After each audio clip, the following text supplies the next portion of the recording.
Welcome to my YouTube channel on root math which honours mathematics. আজকে তোমাদের সামনে একটি গুরুত্বপূর্ণ টপিকস নিয়ে আলোচনা করব। Honours third year abstract algebra chapter 1 congruence অনুসমতা নিয়ে। সাপোজ আমরা প্রথমে বলতে পারি ক্রমিক জোড় বলতে কি বোঝানো হচ্ছে। তো প্রদত্ত যে কোনো দুটি উপাদান এ ও বি। তো প্রদত্ত হচ্ছে কি আমাদের প্রশ্ন প্যাটার্নের মধ্যে যে উপাদানগুলো দেওয়া থাকবে, দুটি উপাদান এ ও বি দেওয়া থাকলে এ কি প্রথম উপাদান এবং বি কি দ্বিতীয় উপাদান। প্রথমে আমাদের যে মান বা চলকটা দেওয়া থাকবে এটা হচ্ছে আমাদের প্রথম উপাদান, আর দ্বিতীয় যে চলকটা দেওয়া থাকবে এটা হচ্ছে দ্বিতীয় উপাদান।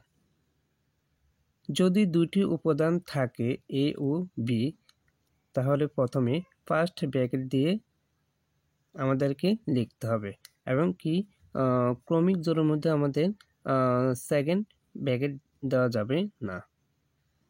এখন তোমাদের মধ্যে একটি গুরুত্বপূর্ণ অঙ্ক নিয়ে সমাধান করব।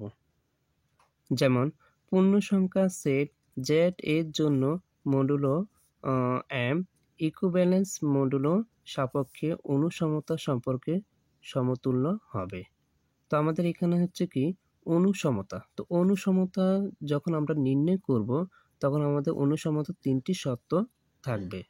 যেমন আমরা লিখতে পারি তিনটি শর্ত। এক নম্বর শর্ত হচ্ছে স স ম, দুই নম্বর হচ্ছে প্রতি সম, তিন নম্বর হচ্ছে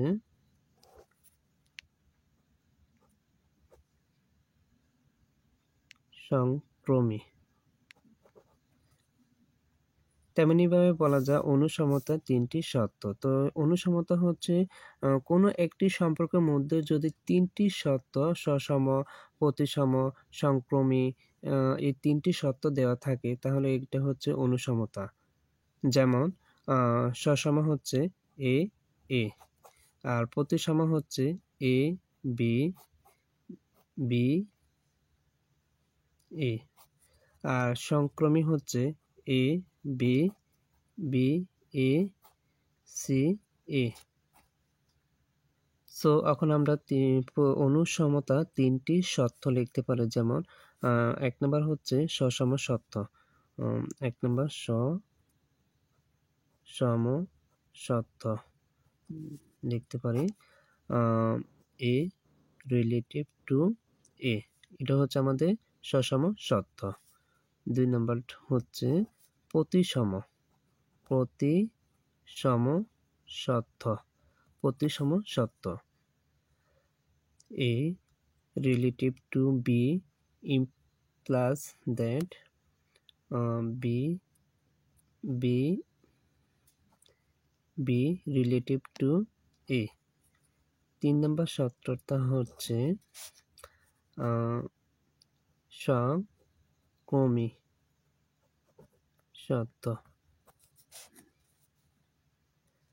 এ relative B B relative C implies that A relative to C.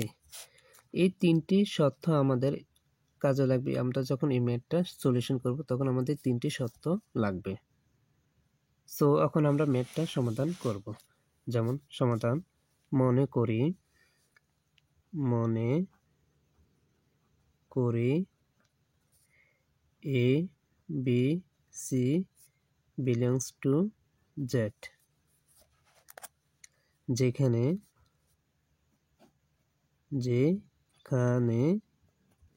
Z হলো একটি পূর্ণ সংখ্যা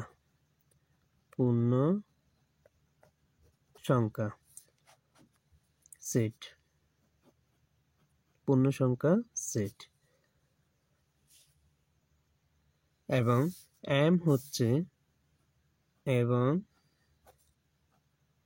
এম হলো তাদের একটি স্থির সংখ্যা। এম হলো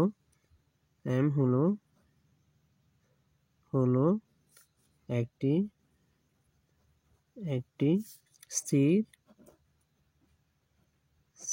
স্থির সংখ্যা। এবং জেড এম ইকুইভ্যালেন্স মডুলাস এর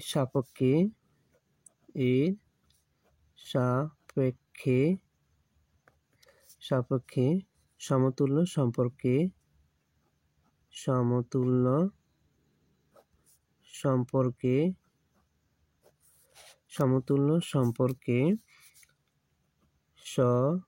সসম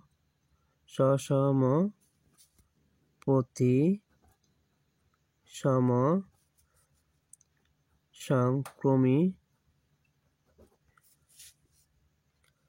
অনুসমতা সম্পর্ক সমতুল্য হতে পায়। তো আমাদের 1 নম্বর হচ্ছে কি, 1 নম্বরটা হচ্ছে সসম অনুসমতা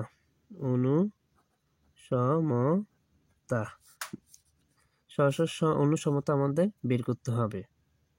যেমন এ কনগ্রেন্ট A modulo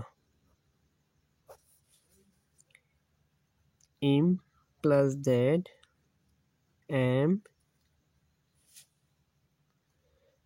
divisor A minus A ইম প্লাস দ্যাট এম ডিভিজর আমাদের এ থেকে বিয়োগ করলে 0। ইহা হলো আমাদের, সুতরাং ইহা হলো সসম অনুসমতা।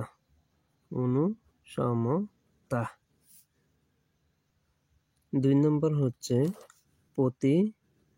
প্রতিসম। তো প্রতিসম হচ্ছে এ কনগ্রুয়েন্ট বি মডুলো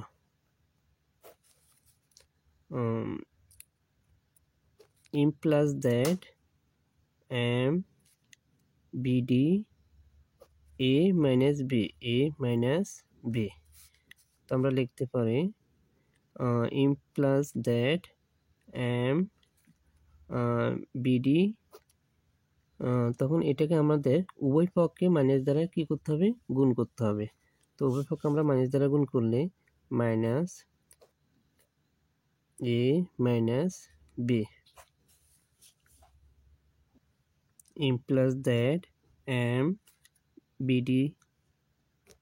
এরপর আমাদের এখানে মাইনাস হচ্ছে প্লাস, তো লেখা যায় কি বি মাইনাস প্লাস মাইনাস হচ্ছে মাইনাস এ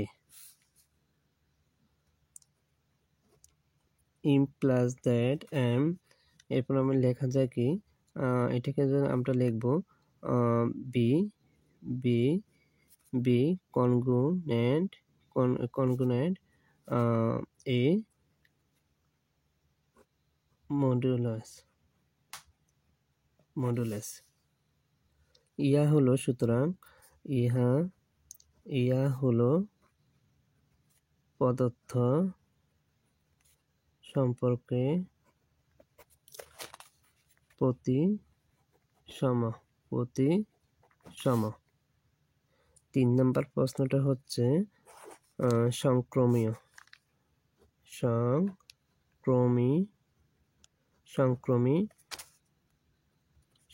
হচ্ছে সংজ্ঞা, যেমন এ কনগ্রুয়েন্ট বি মডুলো এবং বি কনগ্রুয়েন্ট সি মডুলো ইম plus that M BDG A minus b. এটাকে আমরা 1 নং সমীকরণ ধরব। ইম প্লাস দ্যাট এম, এটা হচ্ছে বি মাইনাস সি, বিডিজি বি মাইনাস সি, এটাকে আমরা 2 নং সমীকরণ ধরব। সাপোজ 1 ও 2 নং সমীকরণ যোগ করে পাই এম বিডিজি এ minus B plus B minus C. তো এটাকে লিখতে পারি implies that M BDG A minus B plus B minus C implies that M বিডিডি, এখানে হচ্ছে মাইনাস, এখানে প্লাস, প্লাস মাইনাসে মাইনাস, তো আমাদের এ বিবি কেটে দেবে, তাহলে এখানে আছে এ মাইনাস সি। তাহলে আমরা লিখতে পারি implies that a congruent c modulus. সুতরাং ইহা হলো আমাদের নির্ণয়। সুতরাং ইহা হলো পদার্থ সম্পর্কে সংক্রমীয়। আশা করি তোমরা বুঝতে পারছো। ধন্যবাদ।